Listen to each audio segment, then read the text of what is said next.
नमस्कार दोस्तों। आज मैं आप सभी के सामने एक डरावनी और खौफनाक कहानी लेकर आई हूँ जिसका नाम है अंधेरी गलियों की सिसकियाँ। मैं आर्या हूँ और मेरी ज़िंदगी उस रात पूरी तरह बदल गई। मैं अब भी अपने आप से पूछती हूँ वो सच था या मेरा वहम। लेकिन जो भी था वो मुझे भीतर तक हिला कर रख गया। सुनो, ध्यान से सुनो। उस रात मैं देर तक ऑफिस में फंसी रही। काम खत्म होते होते रात के करीब 11 बज चुके थे। ऑफिस से बस स्टैंड तक पैदल जाना मुश्किल लगा, लेकिन कैब मिलना भी नामुमकिन था। मैंने सोचा हमेशा की तरह वही शॉर्टकट वाला रास्ता ले लूँ। वह एक पुरानी सुनसान गली थी। दिन में आम लोगों से भरी रहती, लेकिन रात को उस गली में अजीब सी वीरानी छा जाती थी। गली में कदम रखती मुझे एक अनजानी ठंड महसूस हुई, जैसे किसी ने मुझे सिर से पैर तक बर्फ में डुबो दिया हो। हवा में किसी चीज़ की महक रही थी। दूर कहीं एक कुत्ता अजीब तरीके से रो रहा था। मैंने अपने दुपट्टे को टाइट पकड़ा और तेज तेज कदमों से चलने लगी। अचानक मैंने देखा गली के कोने में एक पुराना पेड़ था। उसकी मोटी शाखाओं से टकराती हवा अजीब अजीब आवाज़ें निकाल रही थी।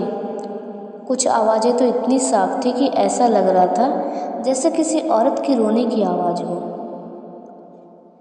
यह सब बस मेरा भ्रम है, मैंने खुद को समझाया। लेकिन मेरी चाल धीमी पड़ने लगी। तभी बिना किसी हवा या वजह के वह गली जगमगा उठी। ऐसा लगा जैसे पूरा माहौल अचानक से बदल गया हो। मेरे दिल की धड़कनें तेज हो गई। मैं पलटने की सोच रही थी, लेकिन तभी मेरी नज़र उस लड़की पर पड़ी। वह एक पुरानी लाल साड़ी में खड़ी थी। उसकी पीठ मेरी ओर थी और उसके लंबे बिखरे हुए बाल जमीन तक झूल रहे थे। मैं ठिठक गई। भूत प्रेत जैसी चीज़ें कुछ नहीं होती, मैंने खुद को फिर समझाया। लेकिन मेरे पैरों ने जैसे दिमाग का कहना मानना छोड़ दिया था। सुनो, एक धीमी भयानक आवाज़ आई। वो मेरी तरफ नहीं देख रही थी, फिर भी मुझे लगा कि वो मुझसे ही बात कर रही है। मेरे मुंह से आवाज़ नहीं निकली। मैं कांपती हुई पीछे हटने लगी। तभी उसने धीरे धीरे अपना चेहरा मोड़ा। उसका चेहरा वो मैं कभी नहीं भूल सकती।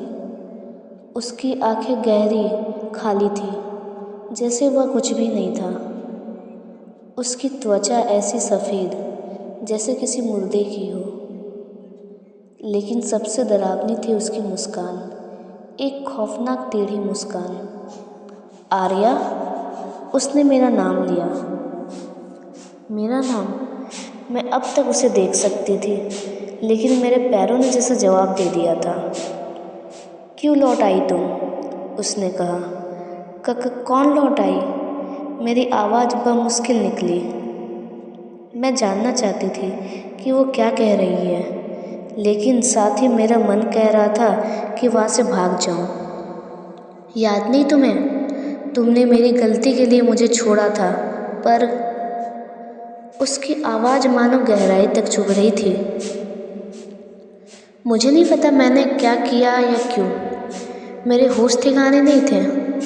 तभी वो लड़की अचानक खांसने लगी और उसके मुंह से खून बहने लगा। वह करीब आने लगी। मैंने ज़ोर से चीख लगाई और जितना तेज हो सकता था वहाँ से भागी। उस रात मैं अपने कमरे में जमी हुई थी, लेकिन वो साए अब भी मेरी आत्मा को घेरे हुए हैं।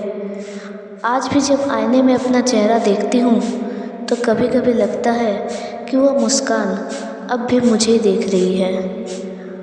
और आप, अगर कभी उस गली से गुजरना पड़े तो ध्यान रखना, हो सकता है वो वहाँ अब भी आपका इंतज़ार कर रही हो। धन्यवाद। इसका अगला पार्ट जल्दी ही आएगा।